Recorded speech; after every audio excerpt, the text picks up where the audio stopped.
Hi, I'm Debby Montgomery Johnson, founder of the nonprofit The Woman Behind the Smile, and your host of Stand Up and Speak Up, a show that is about each and every one of us. Many of us have something we're hiding, something we're ashamed of, something that through no fault of our own or through our own making, we keep hidden, and that in turn keeps us hidden from each other and the world.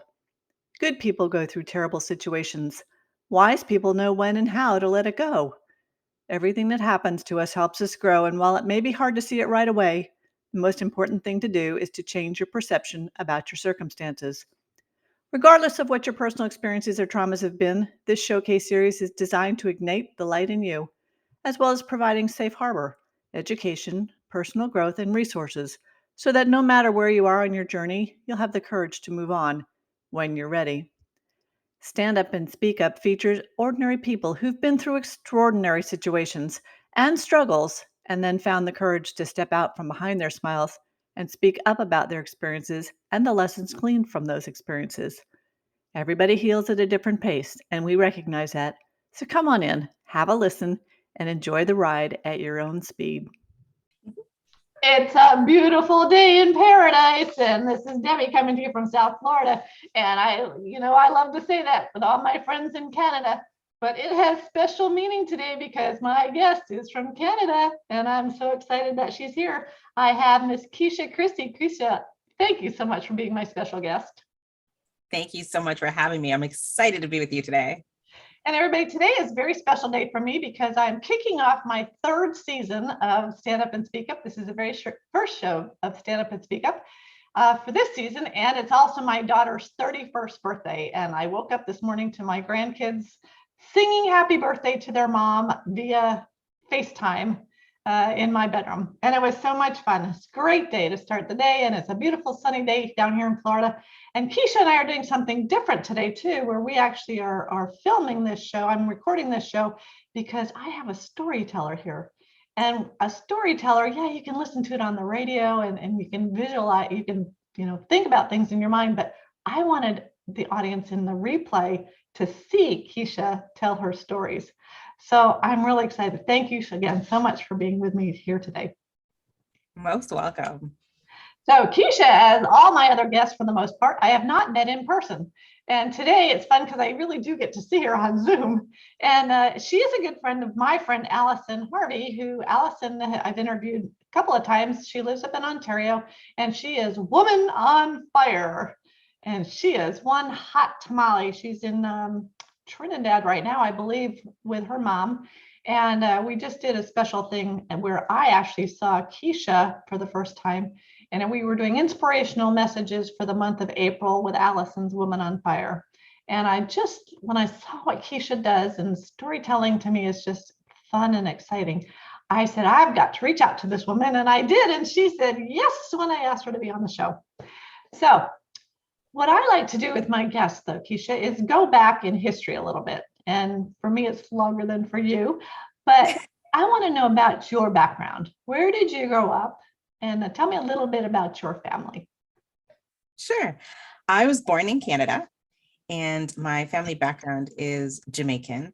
So we grew up my mom and I, we grew up in actually a few places. So I spent most of my time in Ontario, in Scarborough. I spent a short time in Alberta, but it was too cold for me. And the doctor said, send her back because I was sick every week.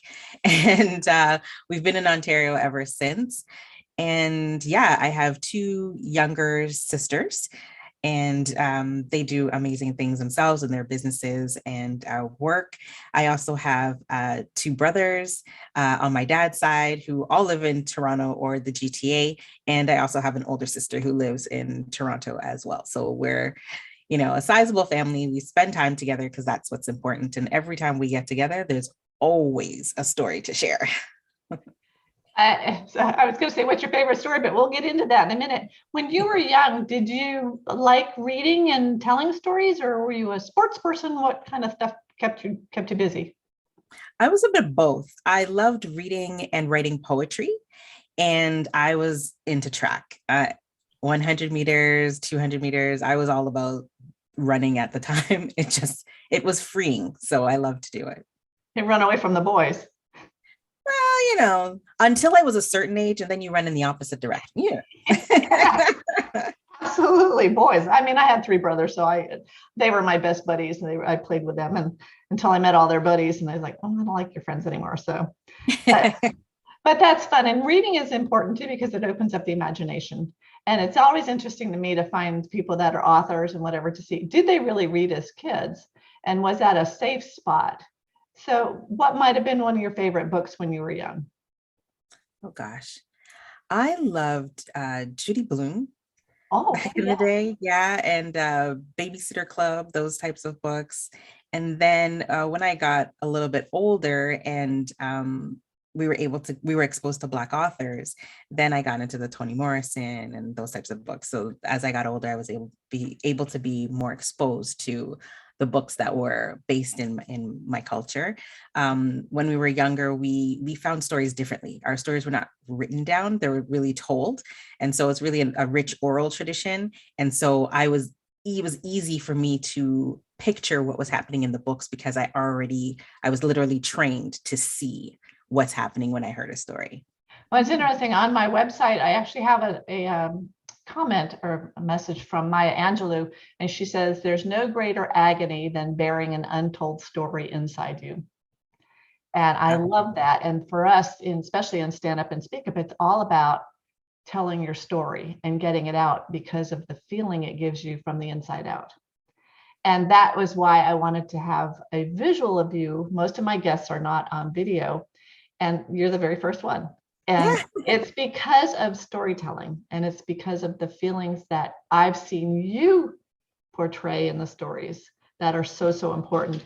And this is really exciting to me. So we're going to jump right into the storytelling because that's why you're here, and I want people to hear this. So where do your stories come from? I tell African and Caribbean folktales. So these are the stories that you find in books. There are also stories that are told in mixed company. So some of the stories I find through research, others I've heard a time or two and wanted to bring back to life. And others I can find in like online type environments, but it's really, the stories find me. I like to tell people because there are stories that you read or the stories that you experience that I can't tell. I can't remember it. The feeling's not right. And there are other stories that stick like glue, and those are the treasures. Are there any stories that perhaps your grandparents or great grandparents might have told you, or your parents maybe? Oh, absolutely. In our culture, we share Anansi stories, and those are stories about a mythical creature who has the body of a spider and the face of a man. He's known as being really smart, but very cunning. He's the biggest trickster, but often gets himself in and out of trouble using his wit. And so we hear stories about his encounters when he wins and when he doesn't win. So can you tell me one of those stories? Because I did listen to that one when I found a YouTube video of you this morning, and I did listen to that one. I thought that was cool. So go ahead and tell that story if you can. Oh gosh, there are so many of those Anansi stories to tell. Well, this was the one about, I think he had to get three things to be able to get the stories. Absolutely. So this is the story about how all stories became Anansi stories. Everywhere you go, you'll hear Anansi this, Anansi that. Well, let me tell you how it all began. Long ago, Anansi sat in his web looking down on the earth, and people were busy. They would work, they would farm, they would do all kinds of things. But in the evening, when they gathered around the fire, they did nothing. They sat in silence. And Nancy looked down on this and thought, no, there's got to be more than this. And that's when he had the idea. All of the stories at this time belonged to Nyame, who kept all of the stories in a box under his throne. Well, Anansi said, I'm going to get those stories. And he fashioned a web and went up into the sky to meet Nyame at his throne. And he said, the people need stories. I come for your stories. Nyame laughed. You, little Anansi, many have come before you for these stories and have failed. What makes you think that you can get my stories? Well, Anansi spoke up. I can get your stories. Well, I don't give them away for free, he said. You have to do 3 tasks in order to get my stories. Number 1, you need to capture Onini, who is the python that can eat a goat whole. Then you have to bring me Osebo. He is the tiger whose teeth are as sharp as spears. And number 3, you need to bring Morabo, who's the hornet as large as your fist and angry. Bring me those 3 things and we can talk about my stories. Well, Anansi was excited. He knew he needed a plan, but he had to move fast. So he went back down to the earth and started his plan. He walked through the forest, muttering to himself. Ooh, maybe. Ooh, could it be? And he kept muttering and muttering. Well, in comes Onini, looking at Anansi and his crazy behavior and says, Anansi, who are you speaking to? Well, Anansi said, Onini, you're here. My wife and I are having an argument. Onini leaned in. And Nancy said, I think that you are longer than all of the other snakes in the forest. My wife seems to think you're shorter, but I don't know how to measure. Onini said, I will lay down and you use a bamboo stick. Well, this was a great idea. So Anansi grabbed the longest bamboo stick he could find and laid it on the ground. And there it was. Onini laid right next to the stick. But Anansi had a plan. He said, every time I try to measure you, you move your head. Or when I look at your head, you move your tail. This is not good. But if I can tie you to the bamboo stick, then we can measure for sure. And so Anansi spun webs and he tied Onini around his head, around his tail, and a whole bunch of places in the middle. But he tied so tight that Onini couldn't move. And then when Onini realized he couldn't move, Anansi began to laugh. You're caught. He lifted the bamboo stick and brought it back to Onini. Brought Onini to Nyame. And then he looked and Nyame smiled out of one side of his mouth. Anansi had more work to do. He came back down to the earth and then he had to decide how he was going to capture the tiger that eats any and everything in his way.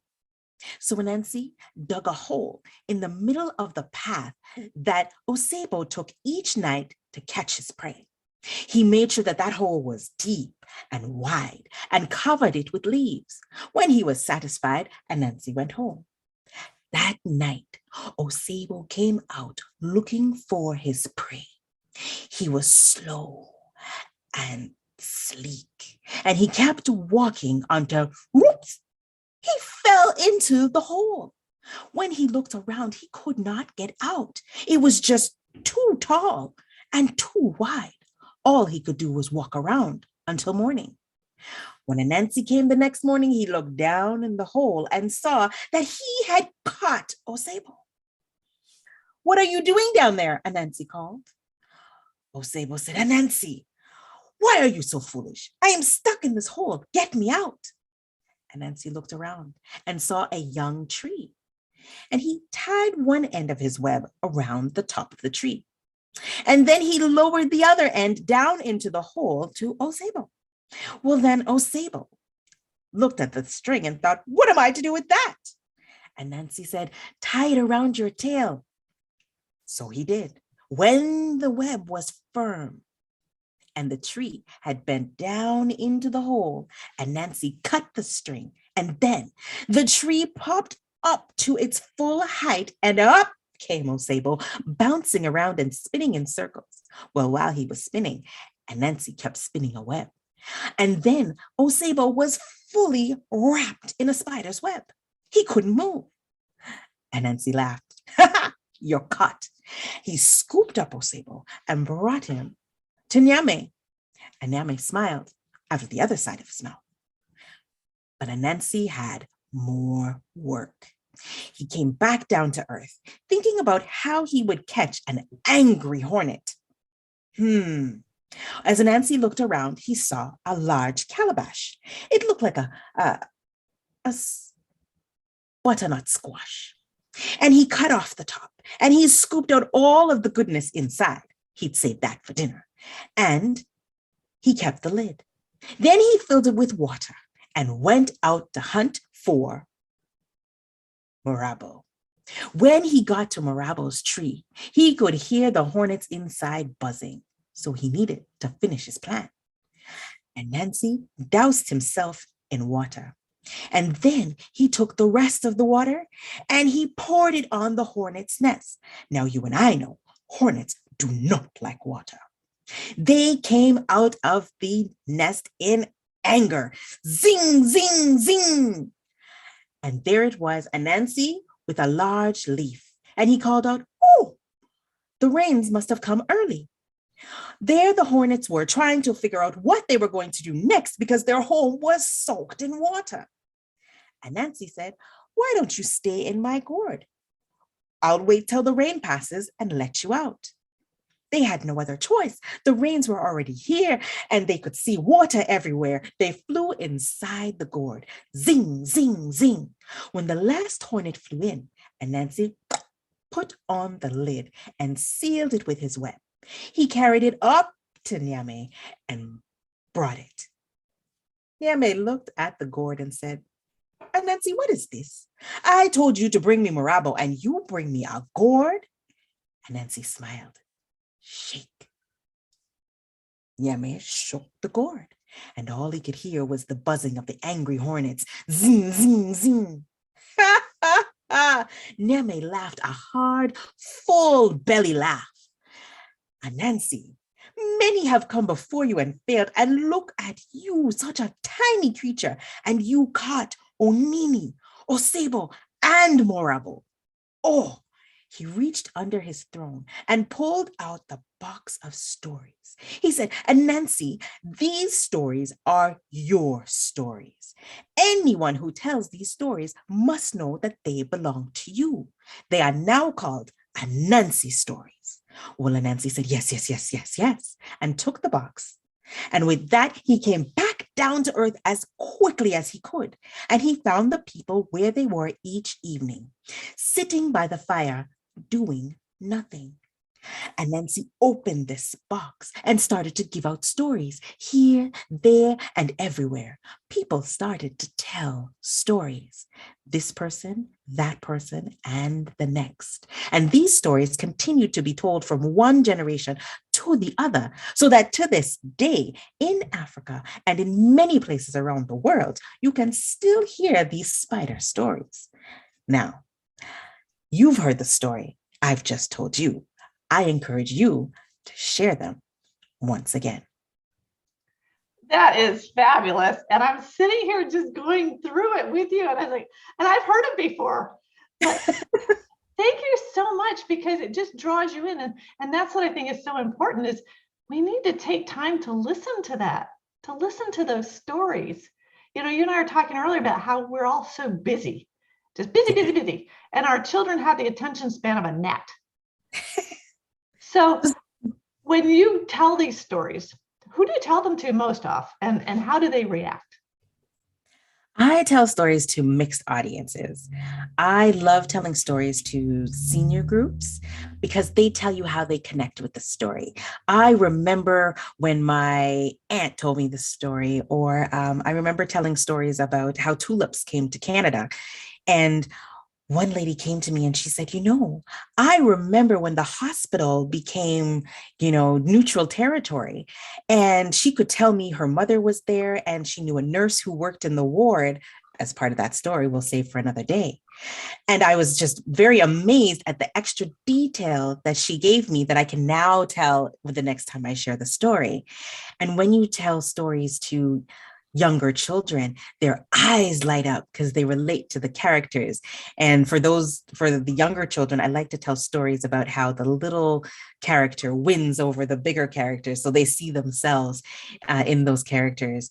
And when you're in audiences with older generations, like a mix of everyone, you can see the recognition in the eyes of the older generation, and the younger generations connect differently because they're now seeing the older generation in a new light. So it's just great to see those stories. I often say that you either reminisce about the old days or learn something new. And it's just amazing to see how people connect. Stories connect us as humans, first off. Well, I can see the smile on your face, and that's what I love. I love my guests when they're smiling. And you tell me, how does it make you feel when you're telling these stories?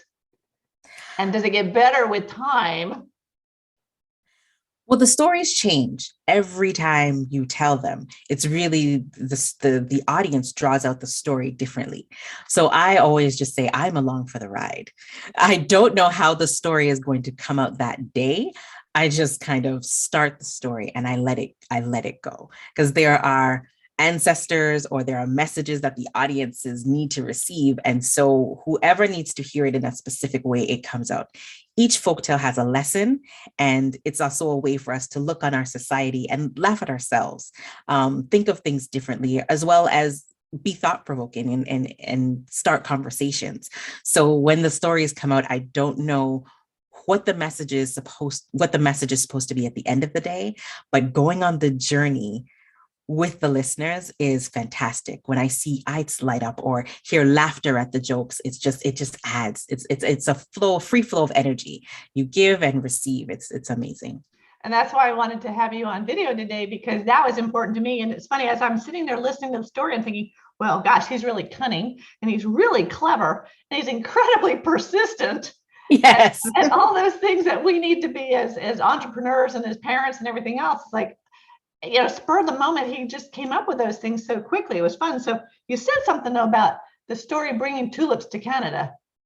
Yes. My daughter's favorite flowers are tulips. So since it's Jenny's birthday today, can you tell me the story of how the tulips came to Canada? Oh, absolutely. In the capital city of Ottawa, we have a park called Coronation Park, I believe. However, it's got a large garden filled with all kinds of tulips, pinks, yellows, blues, all kinds of colors. But it's funny that tulips are not indigenous to Canada. During the wars, the First and Second World War, there were things happening in the world that we could not control. Now, the Netherlands was being attacked, and they had to protect the royal family. Well, the king and the queen went into hiding, but they needed to protect the younger generation. So they sent their daughter to Canada.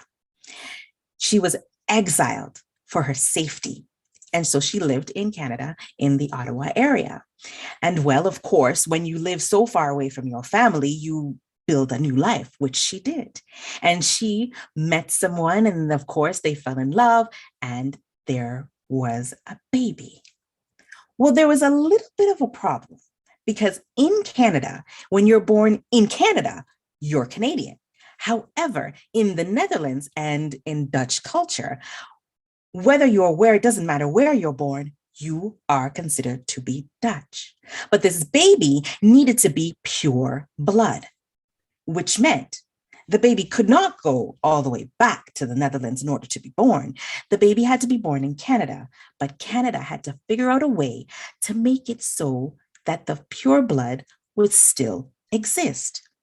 So all the politicians got together and talked, speaking back and forth. What were they going to do? Well, they had decided that the baby was going to be born at the largest hospital in Ottawa. What they needed to do was make that hospital neutral ground. And so they went through the politics that they needed to do in order to declare that hospital neutral ground. It was almost like when you went into the middle of the ocean and you end up being a citizen of nowhere.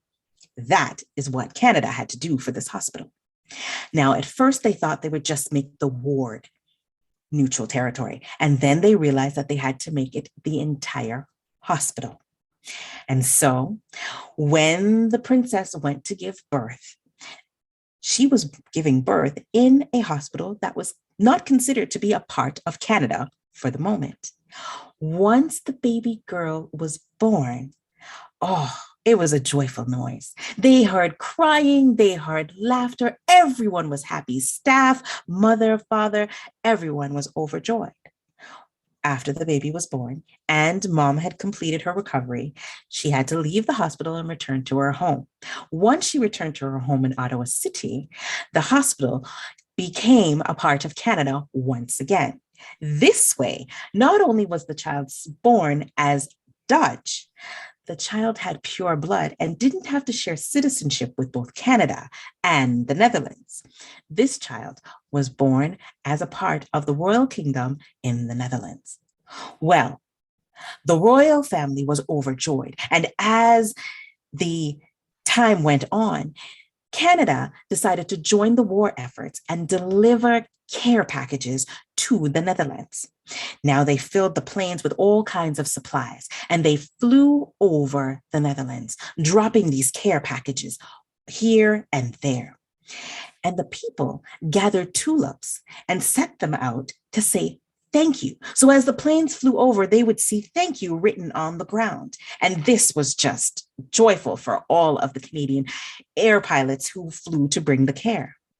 Well, the Netherlands wanted to do more. So after the war had ended, they had spoken with Canada, thanking them for keeping the princess, bringing the princess back to the Netherlands with her new extended family. They were able to welcome her back into the royal family and wanted to give Canada something to remind them of the care they showed to an exiled princess during the war. So they got together and gathered tulips and sent them to Canada. And Canada was gracious and thankful for the gift. They planted the gift in the garden, which we can still see today.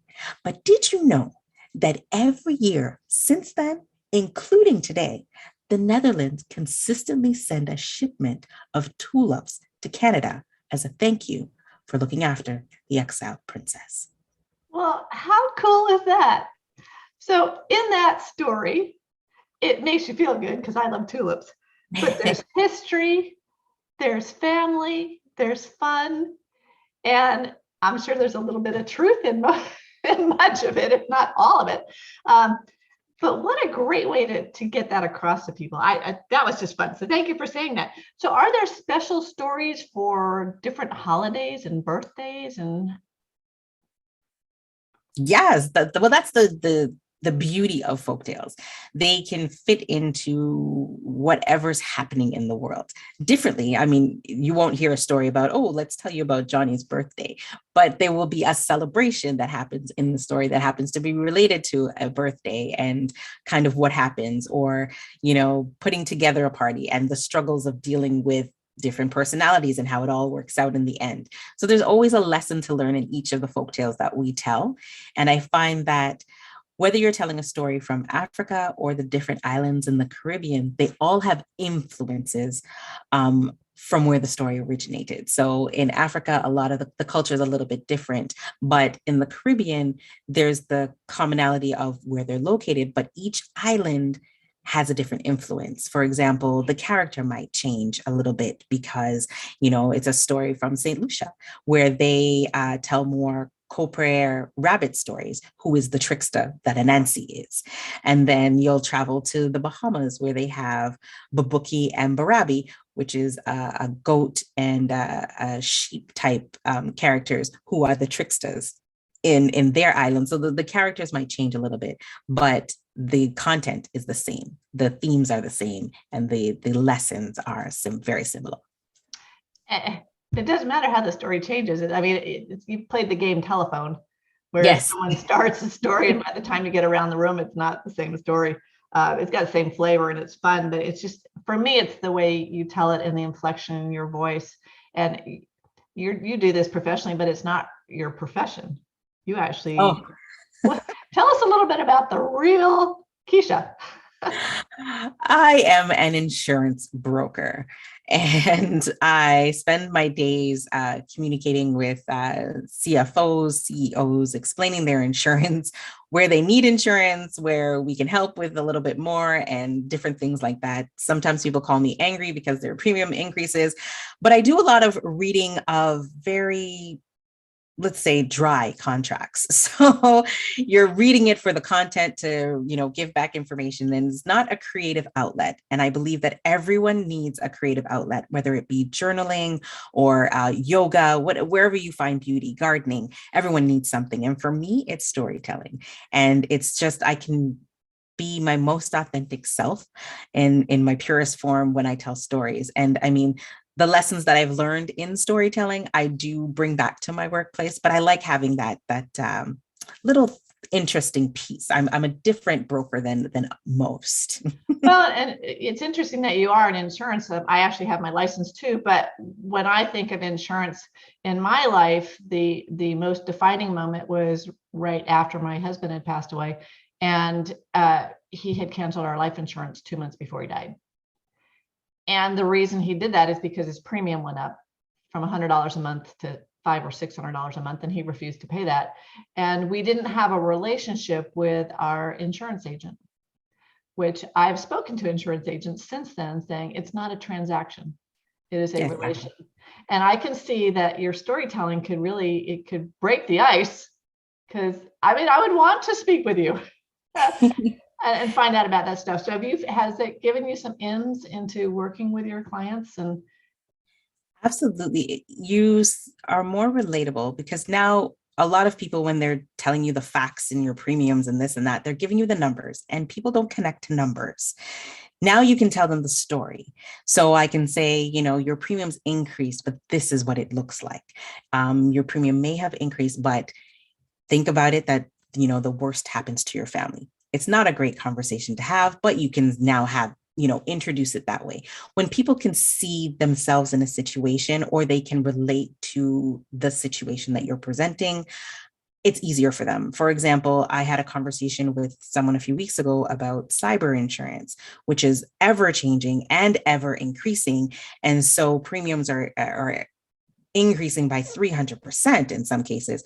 And here I am with my smiling self having to tell them the great news. But I was able to basically put it into perspective and say, this is what the market looks like, in that, there are bad actors, there's, mistakes, there are different things, that it's not just one thing that attacks your cyber. And when I put it to them in that way, they could see in themselves, oh, okay, so it's not just I need to protect myself in one way. They were able to understand how I was presenting the numbers, and the conversation flowed easily, and questions came that we were able to have that flow of conversation. It wasn't an instructional video, it was more of an exchange, which made that conversation easier. And I think it also, by telling other stories, like in my case, I work with a lot of women that have lost money due to relationship scams. And so they're feeling alone, vulnerable, like no one has been through this before. And once they hear my story or another survivor's story, they realize, oh, well, it happens to really intelligent, smart, well-educated people of all ages, shapes, colors, you name it. I'm not alone anymore.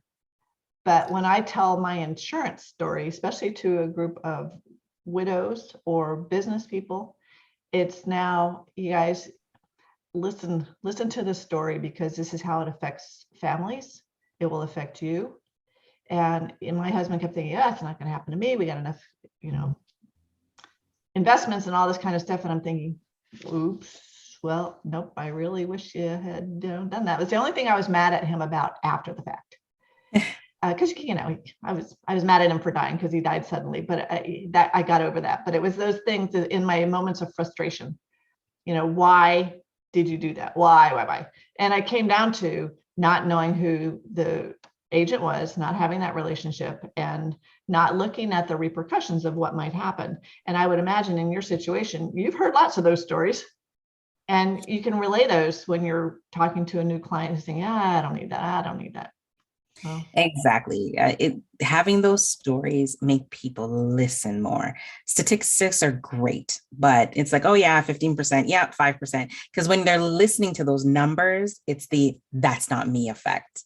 But when they hear a personal story or they hear of an incident that's happened to a company, whoa, wait a minute.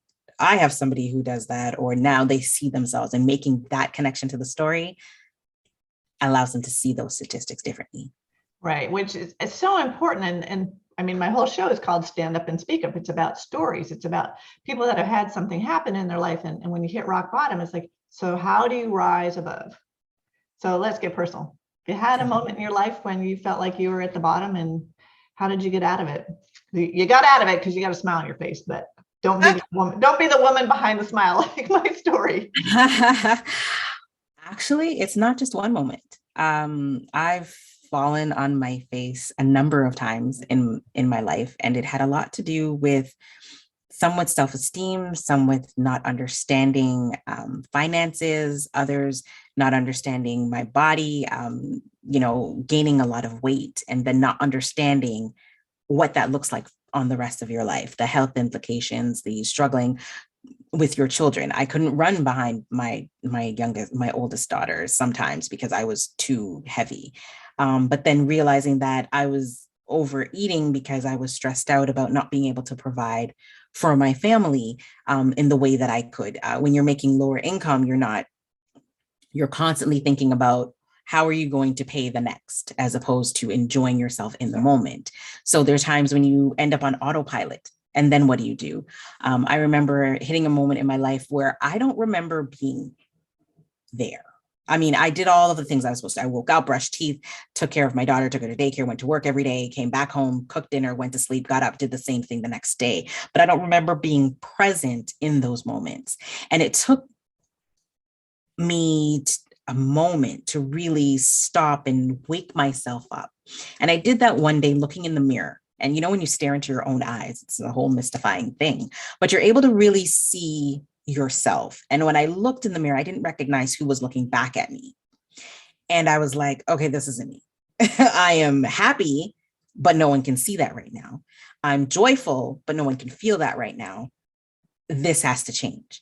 And so I really had to take the time and put one foot in front of the other and go back to the things I love, go back to reading, go back to journaling, studying to improve myself in my career. It was making those times to have, do an art project or make a meal with my daughter. At this time, this was when schools had, pizza day and candy day and all kinds of things. So we started making those things instead of, having to find the next $5 for that. So she'd go with a huge bag of popcorn while everybody got their tiny bag. And so she remembered the making of that.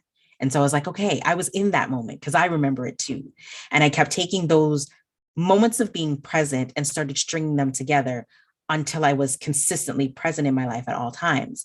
And so I took control of my weight. I took control of my personality, personal growth. I took control of wanting to be authentic all the time. And that changed the group of friends I was around. It changed my mindset, and it just led to a whole bunch of things I never expected. I'm a storyteller now, and I'm on stages, or well, online now, but appeared on stages with hundreds and thousands of people. I'm terrified to speak in public. Well, I made the decision to change that.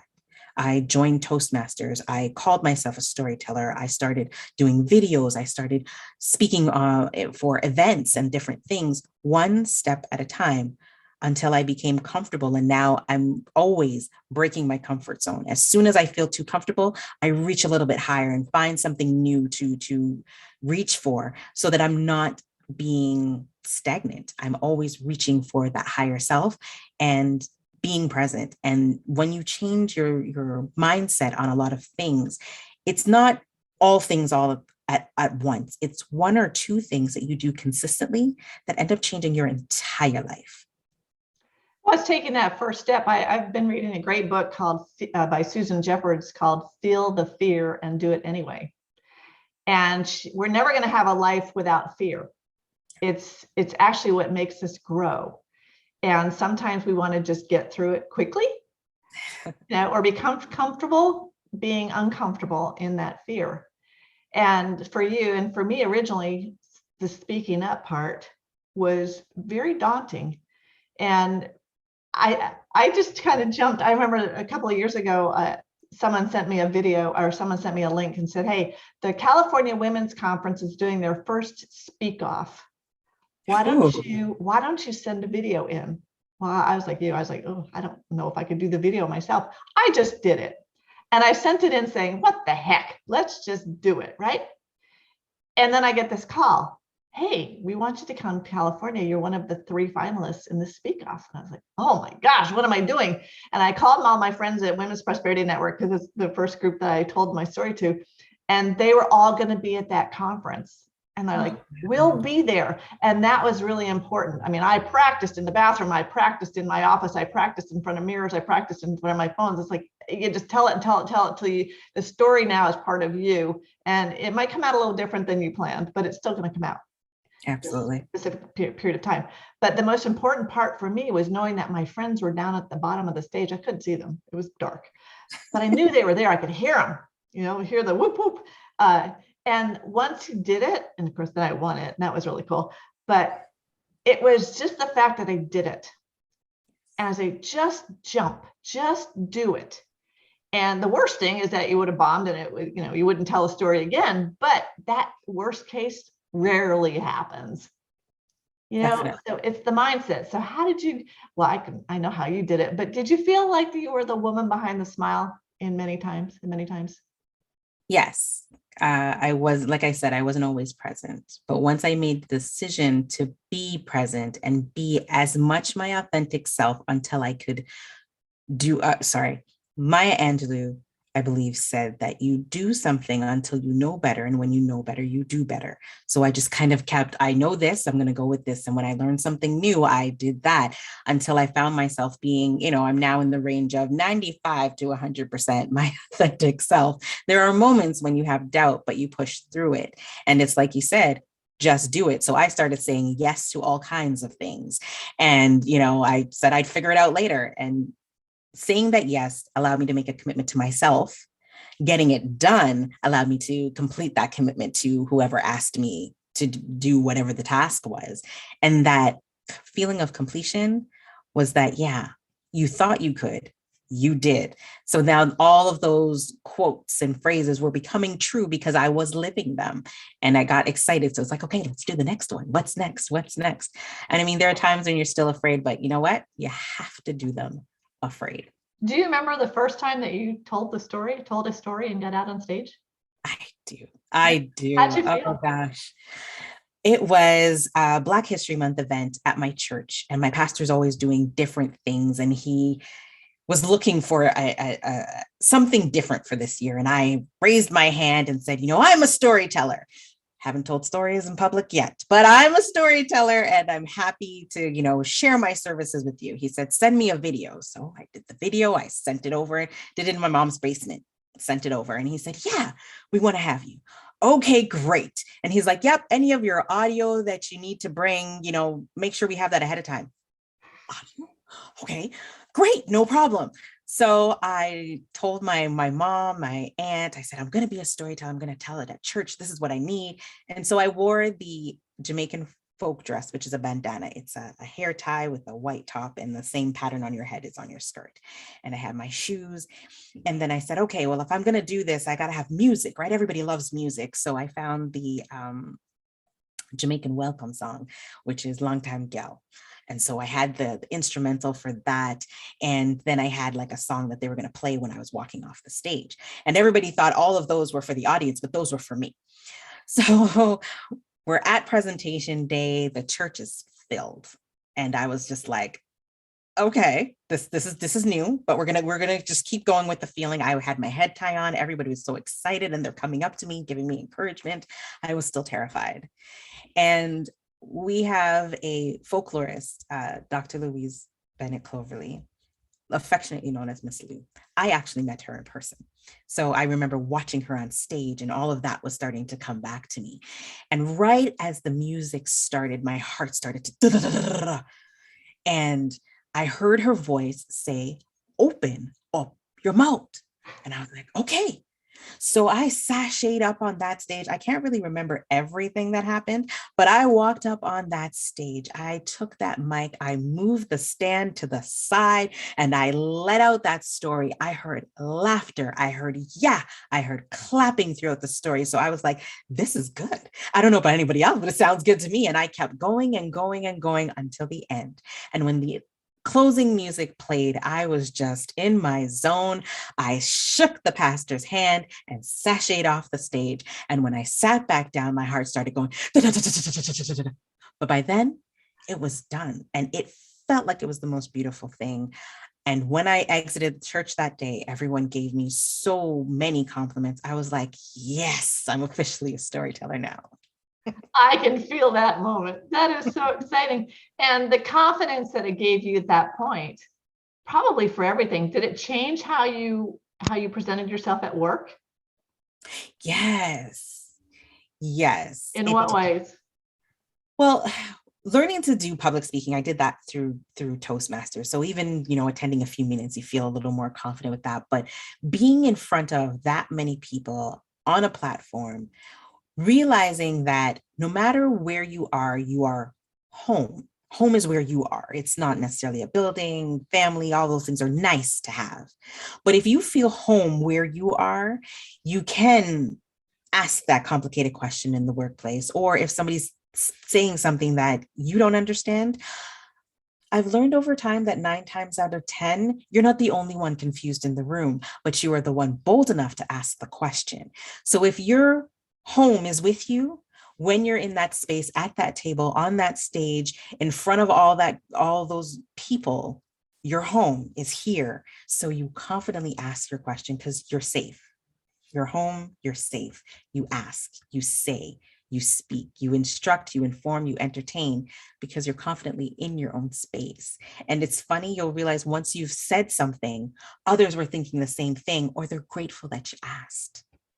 That's where I was going to. It's people are grateful that you're the one that has the courage to speak up, even though inside you're going, oh, what am I doing? It's really important. Exactly. And I love that when I was putting together the promotions for the show, I said, stories are not just for the teller, the magic is in the listening. And I started thinking back to when I interviewed my parents, and they used to listen to the radio. They didn't have the television. So the storytellers had to have the inflection and the creation and all the fun and the music. It's funny, you turn off a scary movie and it's not scary. Sure. It's the music. So I listen to shows with my ears plugged because I don't like scary movies. But it's the surrounding, and it's taking the time to not be so busy and just absorb the message, because there are messages in these stories. And like you said, statistics are good, but the story around something is so much better. And listening is a gift. Absolutely. So how do you have favorite storytellers? Are there other people that you like to listen to? Oh gosh, yes. Here's a question. When you're listening, are you listening for how they do it? Or are you listening to the story? Or both? It's interesting. It's both, but differently. So in a performance, I am listening to the teller and their experience. I'm going on the journey, because when you're the listener, you're taking the journey with the teller, and they're just giving you those little roadmaps to say, go left, go right, here you go. And so you're following that journey. And when I'm listening, I'm in the story. And then if I have an opportunity to watch a video or hear it again, or how you replay things in your mind, that's when I look for the technique. And oh yeah, when she did this hand gesture, I fell with her. So there are those moments, but there are so many tellers that I love, both in Canada and around the world, who I love to listen to. And going from being a young storyteller to I would say a growing storyteller, because you're always learning something new. So you're never really done growing or learning. I have actually had the opportunity of either speaking with working with or having a one-on-one experience with the storytellers that I've been listening to and, growing with. And they're all over the world, in the UK, in the Caribbean, in Canada as well. And it's just, and in the US, it's just the storytellers that I listened to that I was so amazed with are now either I'm reaching out to them and they're reaching out to me to say, yes, stories are in good hands. The next generation is coming, because really I decided to be a storyteller because I looked around and I saw that a lot of our storytellers were older. Mm-hmm. And I looked around and I didn't see the next generation. And then I thought, stories can't die. Like they just can't. We keep each other alive. We keep our ancestors alive by telling these stories. So we need to continue. And so that's when I took on the title, and it's going through the process, learning the stories. I understand the role of a teller and what they bring to listeners. And it's a beautiful thing. I'm just very honored to be able to share. What is amazing, it goes back to the very first story you told on the show about giving to the next generation, and you went through your little trials and your three little characters. I'm sure you've had those moments in your life where you've had to do things that made you very uncomfortable or gave you great strength, and you were cunning, you were clever, you were very persistent in what you're doing, and it is so much fun to watch.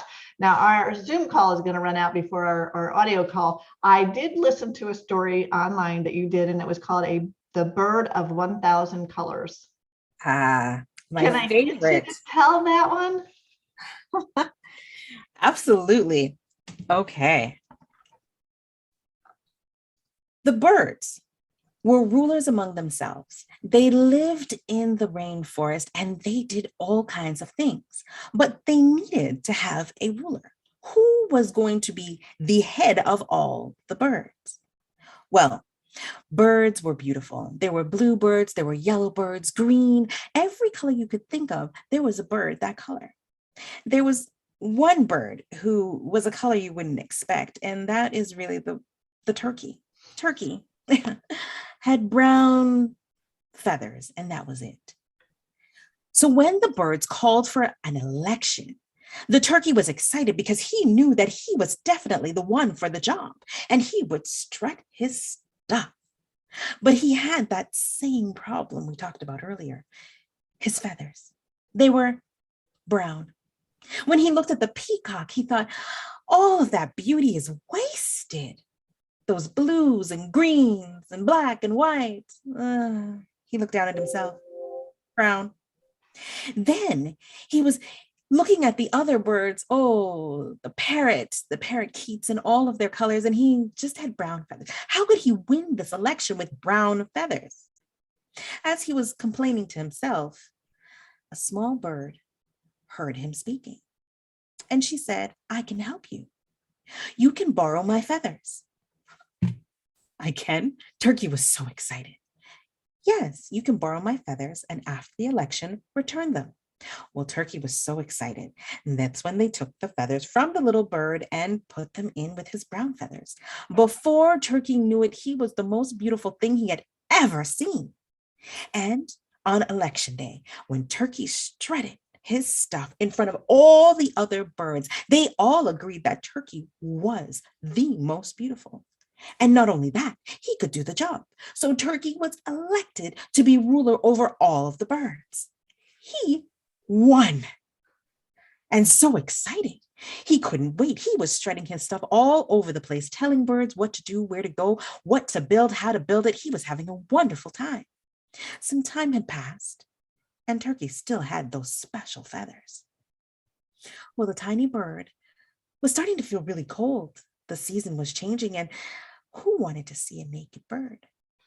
Well, everyone started to wonder, where was the tiny bird that when it flew across the sky, it almost looked like a rainbow? They looked, but everyone was busy doing the things that Turkey had said. So the small bird went to see Turkey. My friend, I've come for my feathers. It's getting cold. Turkey said, feathers? Do you not see how beautiful these feathers look on me? I mean, what would you do with these beautiful feathers. I can't give them up now. Who would listen to me? Oh, I need more time, Turkey decided. Okay. And the little bird went back home, shivering, naked, and cold. Waited a little more time and went back to visit Turkey a second time. This time, Turkey wasn't kind at all. Turkey said, I'm not giving you these feathers. They're mine now. Go on your way. And the little bird didn't argue, didn't grumble, went back to her home, hoping that no one could see her nakedness. When she got close to her home, Owl, who was waking up from a daytime nap, happened to see the naked bird. And then he went to fly around to see if anybody else knew what was going on. He did not. And then he found out what Turkey had done. So the little bird went to sleep in her home, and Owl decided that something needed to be done. He went around to all of the birds of every color, shape, size, and design and said, I need one feather from you. And each bird placed one feather in front of the tiny bird's nest. When she woke up the next day, she saw all of these feathers and thought that her friend Turkey had returned them and stuffed them all back into place, finding that she had new feathers. Didn't worry. She placed them all where they should be, and she was glowing and wanted to test out these feathers. She stretched her wings and flapped high into the sky. She flapped high into the sky, and when she rose above the trees and into the clear blue sky, everyone was in awe. Ooh, the butterflies looked up and said, ooh, ah, she is more beautiful than the flowers. And the flowers held up their heads and said, ooh, wow, she is more beautiful than the flowers. She kept flying and looking around, feeling renewed, rejuvenated with all of the positivity and all of the beauty that each feather gave. Not only did the little bird see that she was beautiful on the outside, everyone else knew that she was beautiful on the inside.